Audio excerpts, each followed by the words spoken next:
გამარჯობები ყველას. მე ვარ მათე 35 წლის. სინამდვილეში 30-ის ჩემი მეტსახელია. ეს მასხარა ვინღა ოხერია. პროფესიით ცინიკოს, სინამდვილეში პროგრამერი ჰაკერი, დეველოპერი არ ვარ, ეგ სხვა სექტაა. მყავს მეგობარი გოგო თეკო, სინამდვილეში სხვა სახელი ქვია. მერე გაიგებთ რატომაც. ყოველ დილით მეჩხუბება ოჯახის თემაზე რომ არ პასუხობ. ტანსაცმელს მესვრის და მიდის.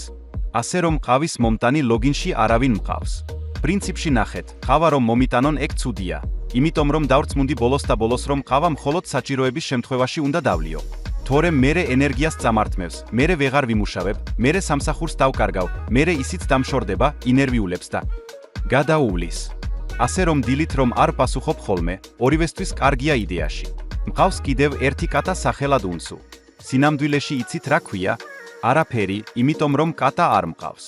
ჩემს სამუშაო ადგილზე ცოტა კი იცით, მაგრამ ყველაფერს ვერ გეტყვით. ნუ რაღაცეებს ჩემთვისაც დავიტოვებ. იცით რა საქმესაც შევეჭიდე და მინდა რომ დღიურის პონტში ეს ყველაფერი ჩავიწერო და ეტაპობრივად მივაწოდო არხის ავტორს. გამოაქვეყნებს ბოლოს როცა ყველაფერი მორჩება. მე მაქვს დავალება და ეს დავალება არის უპრეცედენტოდ ღირებული კაცობრიობისთვის. მგონი უკვე ხვდებით წინა ეპიზოდიდან. ბატონი დავითის შესახებ. თუმცა სინამდვილეში სხვა სახელი ქვია და როგორც ვიცი ასე უნდა მოვიხსენიო. ჯერჯერობით მეც არ მაქვს სრული ინფორმაცია. თუმცა გეტყვით იმას რაც მაქვს. მოკლედ რა ხდება ახლა? ფაქტი პირველი.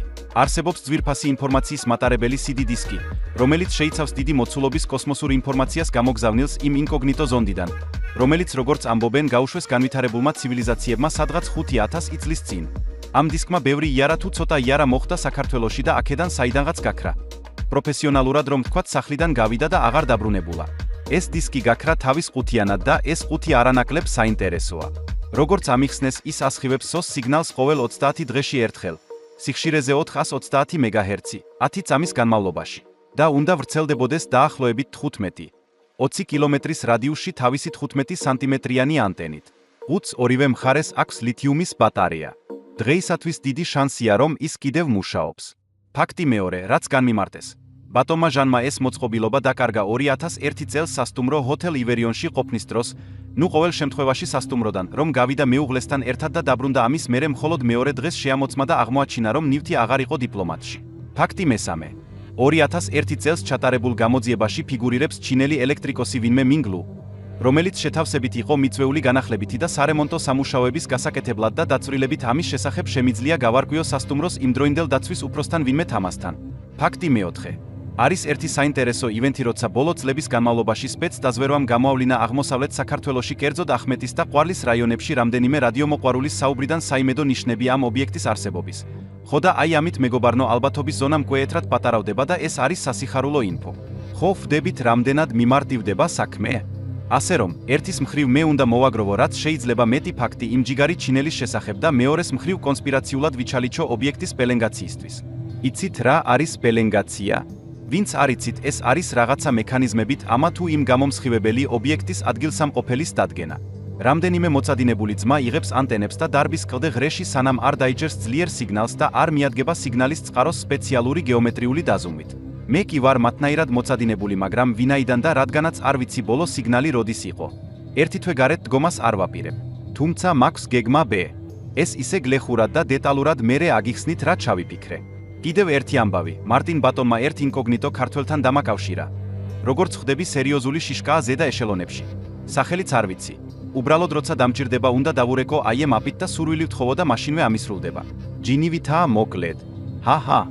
ეს არის ტიპი, რომელსაც ვურეკავ ვეუბნები რომ მათე ვარ და ვთხოვ რაღაცას. ის მპირდება რომ გაკეთდება და მითიშავს. მე იმას დავარქვი იაკობი, რატომ იცით, ყავაზე ხომ გითხარით, რომ მხოლოდ მაშინ უნდა დავლიო როცა საჭიროა თქო. ხო და როგორც დამარიგეს და გამაფრთხილეს ეს ჩემი უცნობი ჯინიც მხოლოდ უკიდურეს შემთხვევებში უნდა შევაწუხო. წინააღმდეგ შემთხვევაში, თუ ძალიან გაუტრაკე საქმე, ცოტა ხანს მომიტმენს, მერე შეურაცხყოფას მომაყენებს და იგნორის მარხვით მაკურთხებს. ისეთ ცნობისთვის, გვისმენენ თუ არა ჩვენ ყველას? გაინტერესებთ ხო? და მე მაქვს კითხვა თქვენთან. რამე ცუდს აპირებთ ქვეყნისთვის? არა? მაშინ არც არავის აინტერესებს თქვენი მოსმენა. მუდმივი კონტროლი დღეს ძვირი ჯდება თუ პიროვნება არ წარმოადგენს ინტერესის ობიექტს. მაგრამ მაგასაც ვერ გეტყვით ფაიზაღი, იმიტომ რომ ეს ჩვენი AI ბევრ რაღაცას შეცლის ამ მიმართულებაში მომავალში.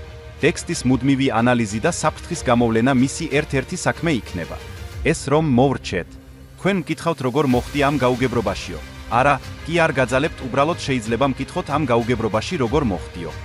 ხო და რა ვიცი აი ასე, ვიყავი ჩემთვის, მუშაობდი ერთ დეველოპერულ კომპანიაში ქსელის ადმინად, უცებ დავინტერესდი კურიოსიტით და NASA დავბომბე წერილებით. მანამ სანამ თავად მეილ სერვერმა არ მიპასუხა მოეთრიე გასაუბრებაზე და ამოღერღერა ჯანდაბა გინდაო. მერე როგორც ჩანს დავევასე ყველას და ბოლოს ეს იმით დამთავრდა რომ აღმოვაჩინე რომ მათი თანამშრომელი ვიყავი. რაც შეეხება ბატონ დავიდს, ის როგორც ვიცი ახლა არ არის საქართველოში და საჭიროების შემთხვევაში რეპორტსაც მას ჩავაბარებ და ინსტრუქციებსაც ის მომცემს. კომუნიკაცია გვექნება სპეციალური სოფტი. ჯერჯერობით კავშირზე არ გამოსულა.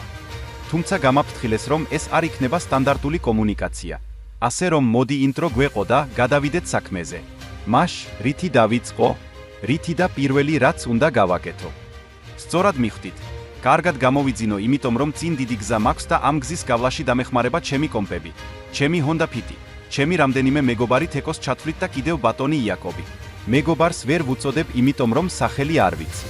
ხვალიდან ორ ფრონტზე ერთად მომიწევს ბრძოლა. ერთი უნდა გავარკვიო რა ავტომატური პელენგაციის სისტემები არსებობს და მეორე, ვინაა ის ბიძია თამაზი, ვინც იცის გამოძიების საიდუმლოებები. ვნახოთ რა გამოვა. მეგობრებო, მე ვარ მათე და მე მოგიყვებით როგორ ვეძებ კაცობრიობისთვის უაღრესად ძვირფას საგანძურს, ცოდნას ჩვენს მომავალზე.